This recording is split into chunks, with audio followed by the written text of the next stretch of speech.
আজকে যে বাধা দেওয়া হলো, কারা বাধা দিয়েছে, কোন সাহসে বাধা দিয়েছে, কোন সাহসে মুজিববাদীরা এখনো গোপালগঞ্জে আশ্রিত রয়েছে, কারা আশ্রয় দিয়েছে?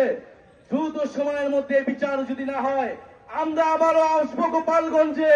আমরা নিজ হাতে দায়িত্ব নিয়ে গোপালগঞ্জকে মুজিববাদীদের থেকে মুক্ত করবো ইনশাআল্লাহ। প্রিয় সংগ্রামী বন্ধুগণ, জাতীয় নাগরিক পার্টি আপনাদের সাথে থাকবে। বাধা বিপত্তি যা কিছু আসুক, আমরা আজকে শেষে এখানে দাঁড়িয়েছি, আমরা আবারও আসবো। জাতীয় নাগরিক পার্টি আপনাদের সাথে থাকবে। মুজিববাদের কবর রচনা করে, ৭২-এর সংবিধানের কবর রচনা করে গণতান্ত্রিক বাংলাদেশ গড়ে তুলবো। এটা আপনাদের কাছে আজকে আমাদের ওয়াদা।